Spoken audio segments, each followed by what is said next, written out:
A daring billionaire blasted off into space on Tuesday, setting his sights on making history by conducting the first private spacewalk and traveling farther than anyone has since NASA's Apollo missions. This time, tech mogul Jared Isaacman, who previously funded his own spaceflight, shared the costs with SpaceX. Part of the funding went toward the design and testing of new spacesuits built to withstand the unforgiving conditions of space. If successful, this will mark the first time non-professional astronauts perform a spacewalk. However, the crew will remain tethered to their capsule during the walk. Historically, spacewalks have only been carried out by trained astronauts since 1965, when the Soviet Union conducted the first one. Shortly followed by the US spacewalks have since become a routine aspect of operations at the International Space Station, ISS. Isaacman, accompanied by 2 SpaceX engineers and a former Air Force Thunderbirds pilot, launched at dawn aboard a SpaceX Falcon 9 rocket. Their spacewalk is slated for Thursday, halfway through their 5-day mission.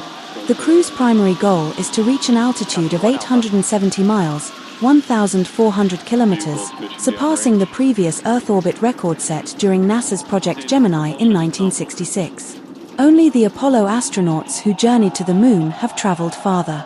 They plan to spend 10 hours at this altitude, an area rife with radiation and space debris, before lowering their orbit to 435 miles, 700 kilometers. Even at this reduced altitude, they will be higher than both the ISS and the Hubble Space Telescope, which shuttle astronauts once serviced. The 4 passengers will wear SpaceX's newly developed spacesuits throughout the mission, as the Dragon capsule will be fully depressurized during the 2-hour spacewalk, exposing the crew to the harsh environment of space. Isaacman and SpaceX engineer Sarah Gillis will each take a brief turn outside the capsule to test the white and black custom spacesuits. They will remain in close proximity to the capsule, holding onto a support structure that resembles the top of a pool ladder.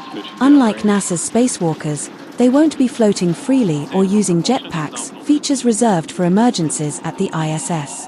Pilot Scott Kidd Poteet and SpaceX's Anna Menon will monitor the spacewalk from inside the capsule. As with previous SpaceX missions, this one will conclude with a splashdown off the coast of Florida. "We're sending you hugs from the ground," said launch director Frank Messina after the crew reached orbit. "May you make history and come home safely."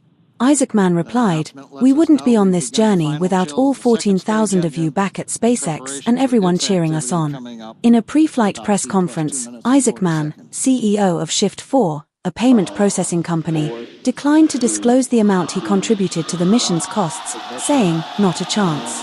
SpaceX partnered with Isaacman to co-fund the development of the spacesuits and other associated expenses, according to William Gerstenmaier, a SpaceX vice president and former NASA official.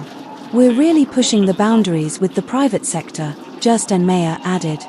This flight marks the first of 3 missions that Isaacman purchased from SpaceX's Elon Musk 2.5 years ago, shortly after his first private flight in 2021. During that mission, Isaacman funded a space tourism trip that included contest winners and a childhood cancer survivor, raising hundreds of millions for St. Jude Children's Research Hospital. The development of the new spacesuits took longer than expected, delaying the Polaris Dawn mission. Extensive training was required, with Poteet stating it matched the intensity of his Air Force career. As SpaceX's astronaut trainers, Gillis and Menon had already prepared Isaacman and his crew for previous missions, as well as NASA's professional astronauts. "I wasn't alive when humans walked on the moon, but I'd like my kids to see humans exploring the moon and Mars, and venturing out further into the solar system," said the 41-year-old Isaacman ahead of liftoff. Poor weather delayed the launch by 2 weeks. The crew needed ideal conditions not just for liftoff but for the splashdown as well. Given the limited supplies aboard and the lack of access to the space station, they had to wait until forecasts improved. Thanks for watching.